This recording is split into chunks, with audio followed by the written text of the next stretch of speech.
What's good, y'all? Do be your boy, your man, your guy, your laddie. Your main man caution. Welcome back to Solar Views. I believe this is episode 2 bars. First off, how y'all doing, man? Hope y'all doing good.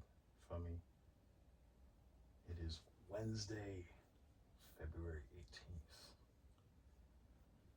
Survived Valentine's Day. I got chocolates. That was nice. And went to a funeral.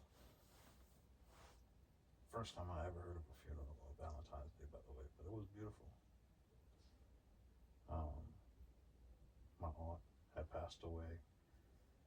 She had a bad fall, and she just never really recovered.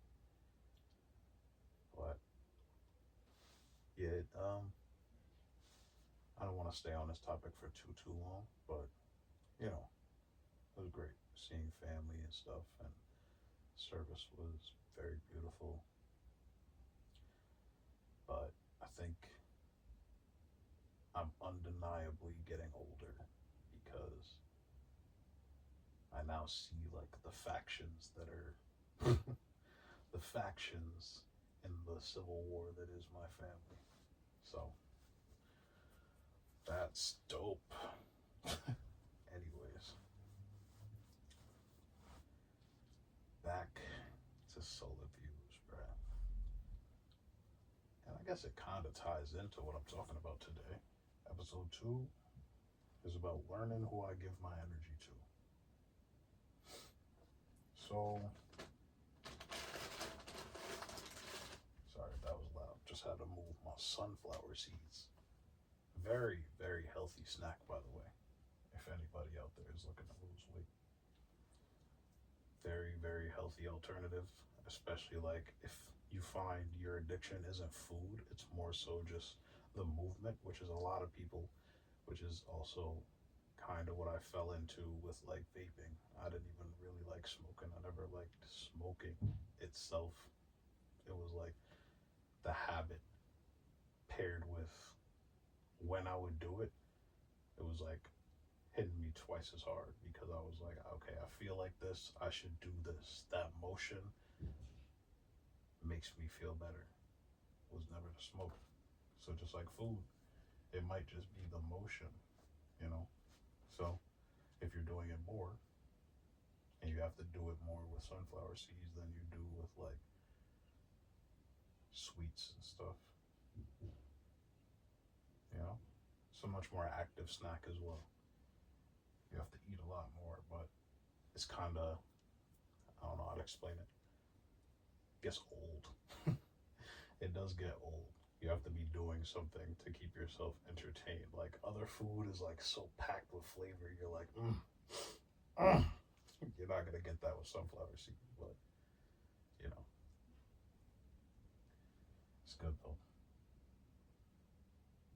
Um, yeah, man. But learning who I give my energy to. Wondering if I should spit this gum out. I'm seeing a lot of people are on this kind of wave, and it's like been showing up a lot more on my feeds, and like people are sending me videos about it. And especially this year, like it seems a lot more people are focused on making themselves happy, not going out of their way to like cultivate growth in relationships that no longer serve them, which I'm very in line with, very in tune with. I'm not gonna name no names, but I'm sitting back, man. I'm sitting back and I'm realizing day by day, whether it be the past, whether it be the present, whether it be whether or not I want some certain people in my future because of how things are, how things feel. Never ignore how things feel, okay? Especially, I'm talking to the young men, man. We're conditioned to believe that our feelings don't matter, our emotions, that we shouldn't feel them. But if something doesn't feel right, you are not trapped anywhere, bro. This is why I love my mom so much. She always instilled that in me. Like, whenever I would go out to a party or anything, she would always be like, just know you're not stuck. You know, if you ever feel like something's not right, you can leave, you can come home. And I always shrugged it off, you know, as a kid would do. I'm like, I'm going to see my friends. Like, what are you talking about? But yeah, um, never ignore how things feel. If you feel like you're giving your all to somebody and they're just, let me loosen up my hoodie because I just realized if the microphone is on my AirPods, I might be muffling. But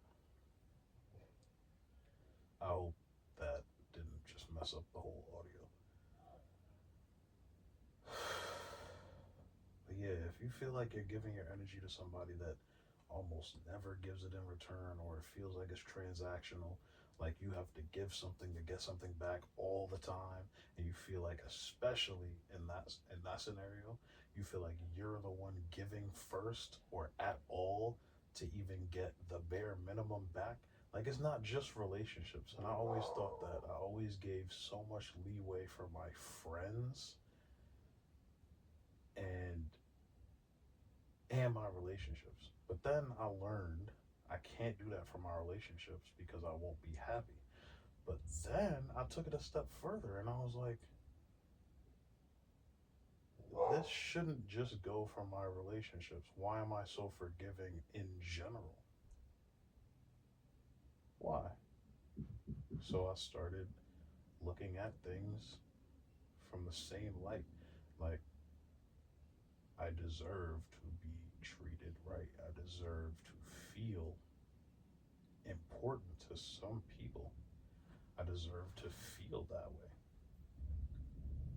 And I don't deserve to question my place in people's lives when they've never had to question their place in mine. That's a big one.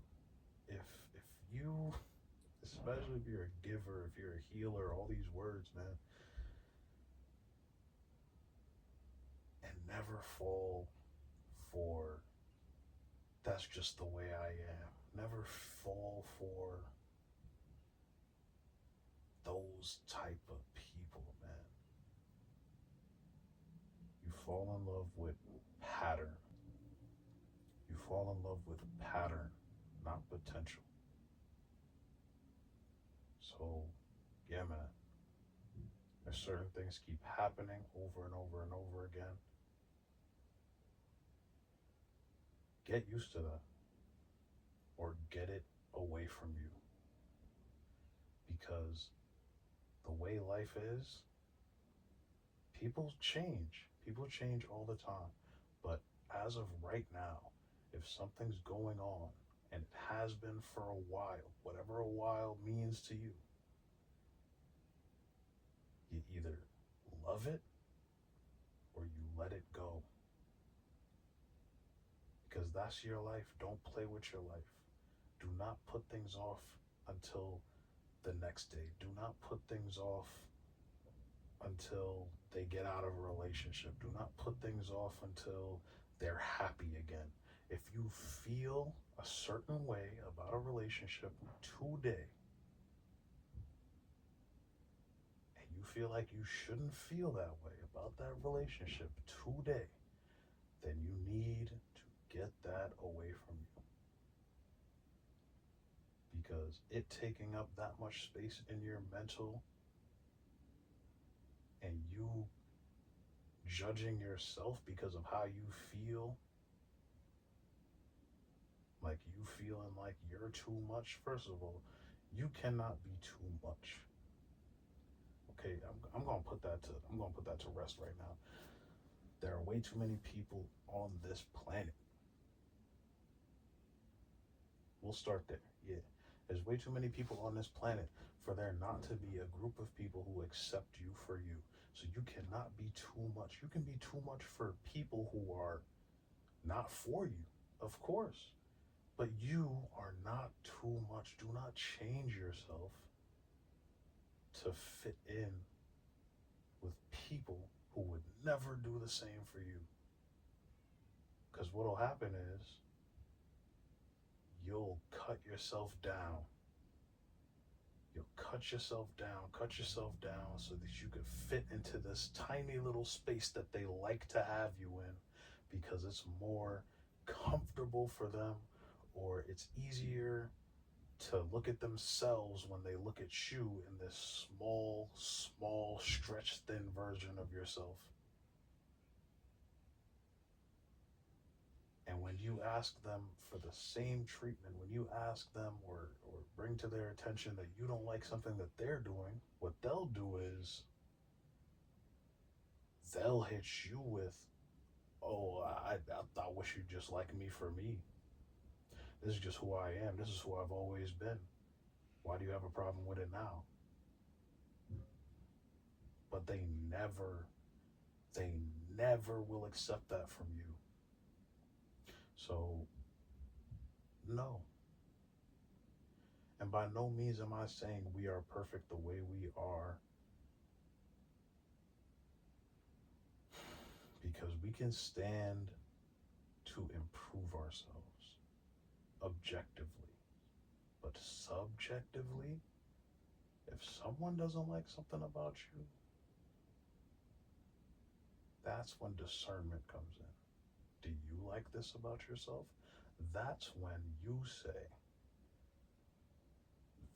that's when it's okay to say, this is how I am, I'm not changing. But you have to be okay with them leaving. That's what I'm talking about. When they say that and they're not okay with you leaving, they're not okay with you taking your access, your energy away, that's when it's getting into manipulation. That's when it's getting into, you got to get out of there. Social media, man. Social media is a big part of our lives right now.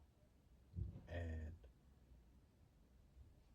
it's not always a good indicator, but sometimes when you interact with people more online than you do in real life, then it becomes the indicator for what your friendship really is. Like, especially when you can't make plans with that person easily. That's an online friend at this point, bro. Like, you have to be real with yourself. So be real with yourself. You know? Sometimes, and this is like in a creator space, I make music. Maybe more last year and the year before that, I would go out and perform a lot, my music, and I made a lot of connections. I won't say friends. Made a lot of connections. I networked a lot with a lot of people, and now I follow a lot of artists.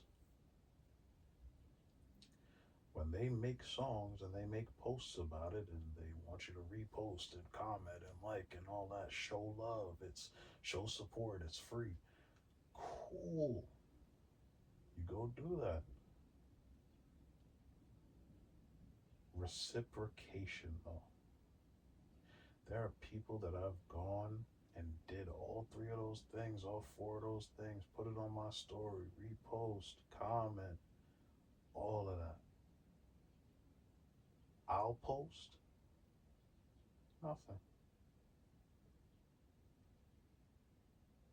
Nothing. And it's wild. It is wild. But hey, you know? And to an extent, I understand because they came to me, they asked me, which is annoying in my head. Very annoying, but closed mouth don't get fed. What are you gonna say?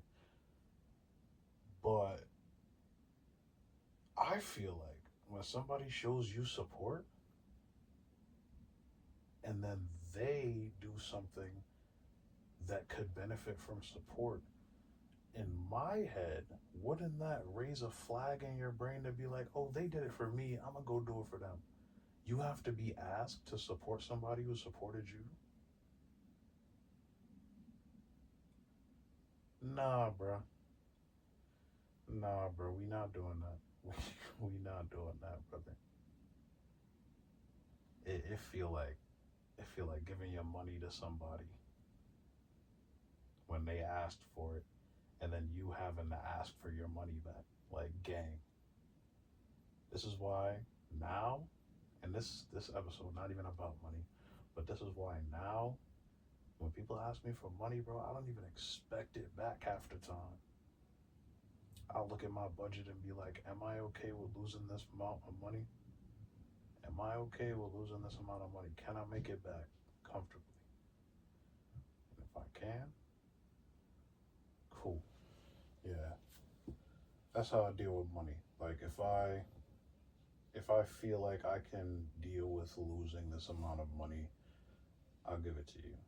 But if I have to put faith in you to give it back,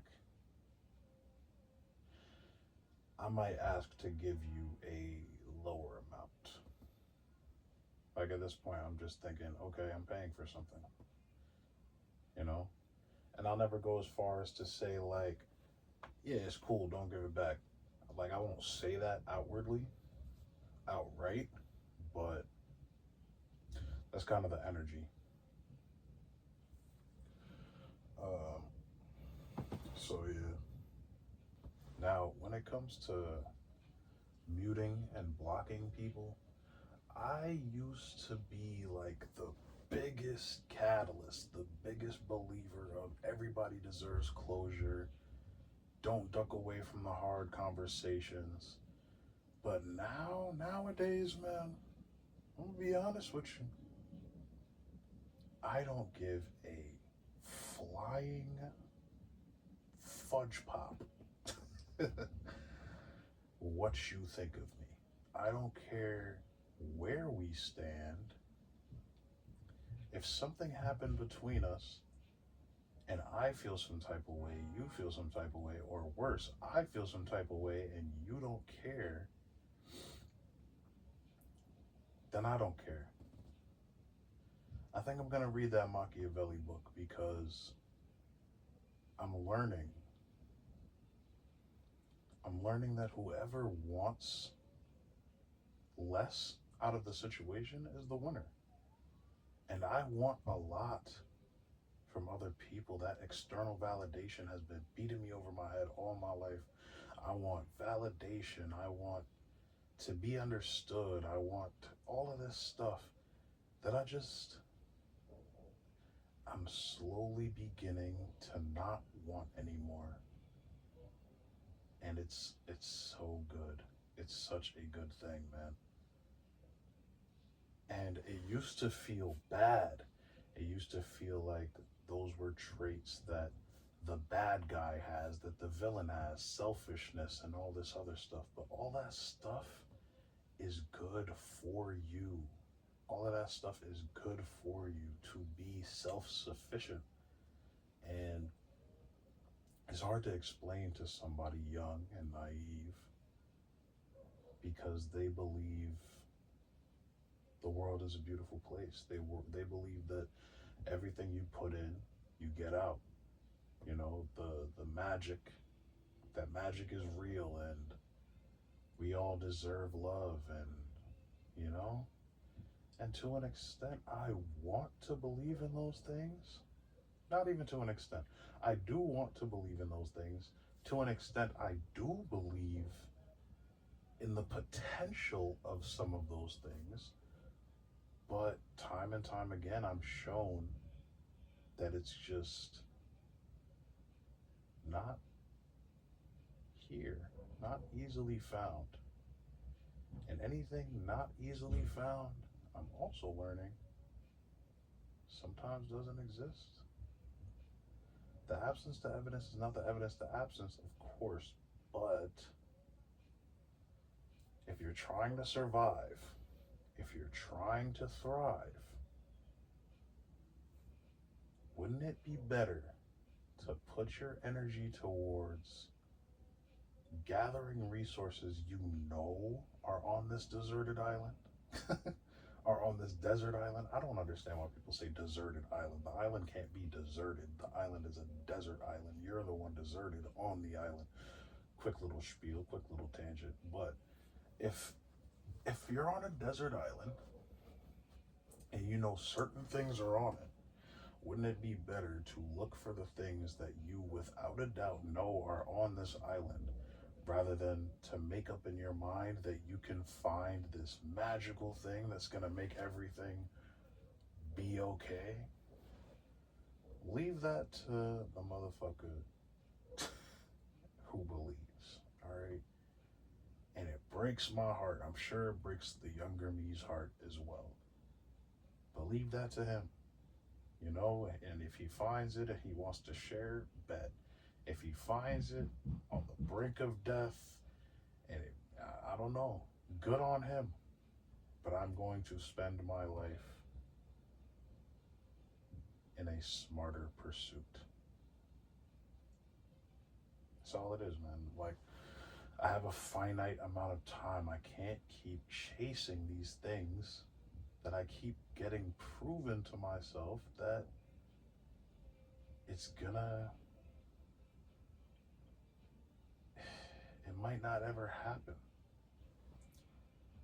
And to an extent, again, to an extent, I could have hope.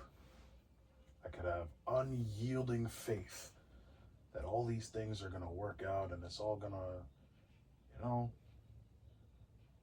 it's all gonna work out, but doesn't feel like it.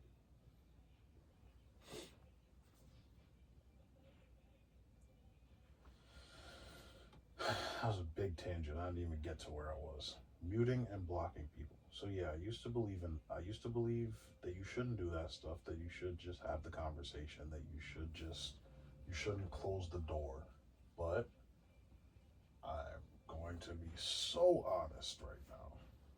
And I think I just said this in my freestyle therapy the other day.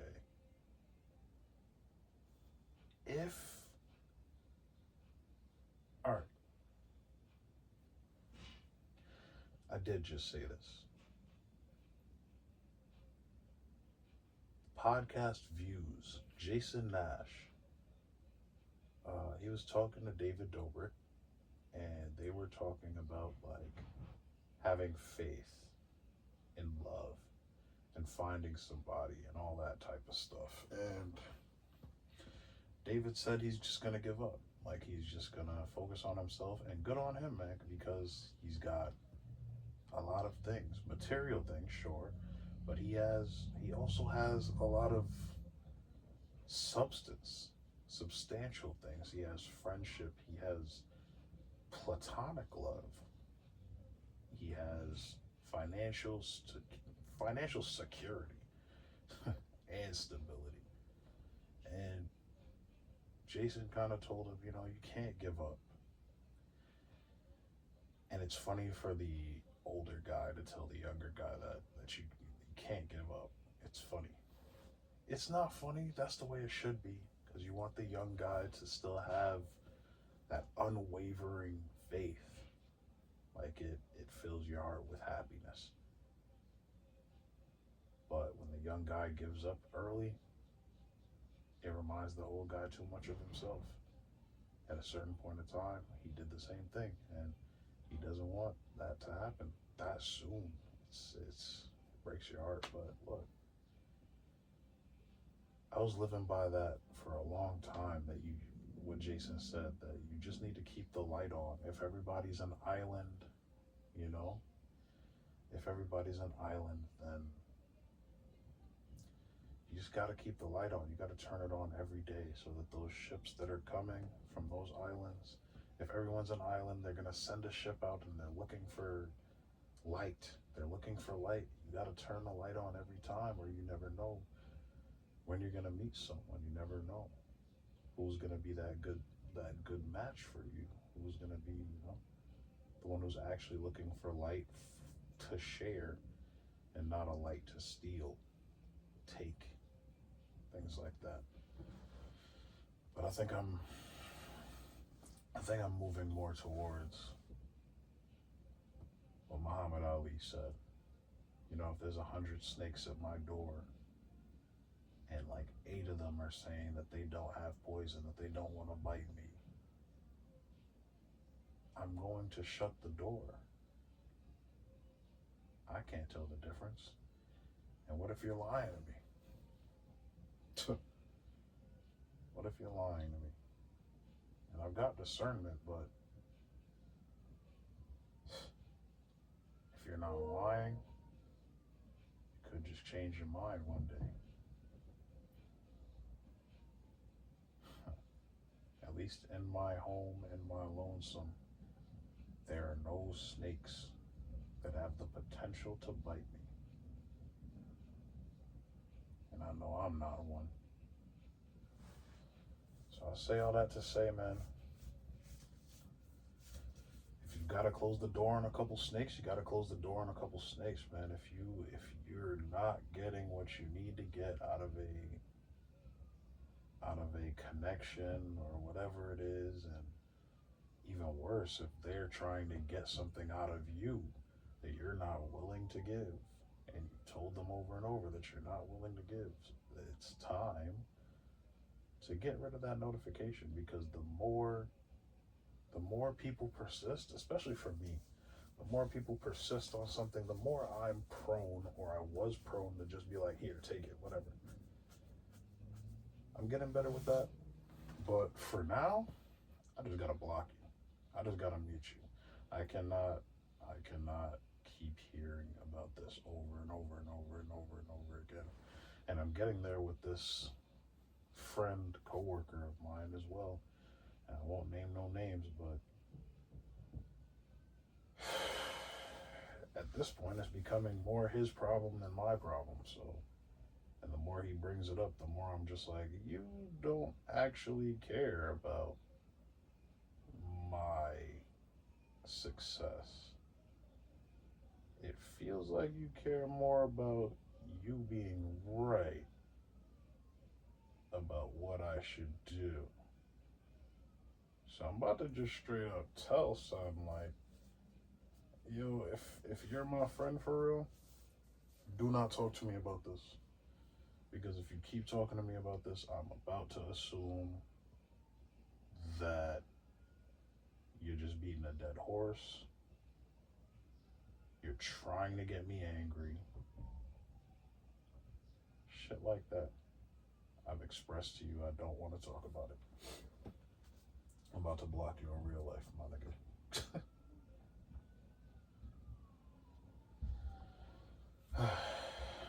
You also got to know yourself, man. You got to know how your mind works. So you have to be able to protect your mental. You know, if there's certain things that you need to be, you know, that you need to be true, things that you need to have to make you just get through the day, things that, you know, things that help your mental clarity. Do not negotiate on those things. Like your personal space. Your personal space is very important. And if somebody keeps on getting in your square, getting in your bubble, you have to raise your voice. You have to raise your voice. Especially if you've expressed that this bothers you and they're still doing it, obviously they don't care. This is when you have to raise your voice. This is when you have to give them the attention that they so crave, but in a way that illustrates this is not going to keep happening. And if it does have to keep happening, we're going to have a completely different conversation that may escalate. Sometimes you could say it just like that. And you know, I used to believed for a long time, you know, pacifism is the way to go. And pacifism is the way to go for the most part. Some people got to get pushed in the fucking face, yo. Some people know they gotta get punched in the fucking face, but they know you're a pacifist, so you won't do it. But sometimes you gotta prove that you will do it because you're an asshole. Not because you're an asshole, but because they're an asshole. And, you know, I'm gonna give you what you want. Kevin Hart. I'm gonna give you what you want.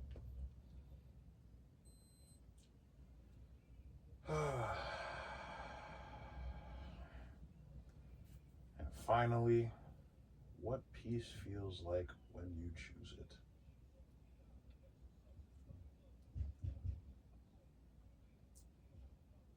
Uncomfortable. It feels uncomfortable at first. I will not lie. Especially if you're the type that abandons yourself. Choosing peace feels like you're neglecting everyone around you. When you're a people pleaser, it feels like you're neglecting your relationships. When you decide to flip that switch off and say, okay, but what am I getting in return? Or I do all this and you don't have to do anything. When you really start thinking about your values, and my value, my biggest one is reciprocity. When you start thinking in terms of, are they respecting my values? Do they care for my perspective? When you start thinking like that and realizing the people that don't shouldn't be in your life, you start to feel like you're neglecting them. But let me offer you a counterpoint. Are they not neglecting you? By knowing what's important to you and not providing those things? Just something to think about, man. So, yeah, man. I think with that, we'll go ahead and end this one, man. It's been nice. It's been nice. I don't really have a schedule for solar views yet. I'm sorry, but you know, life is hitting me right now. Not even gonna lie, life is hitting me behind the scenes, and I'm trying to, I'm trying to block, I'm trying to hit back when I can. But it'll get easier. I appreciate y'all, man. Peace.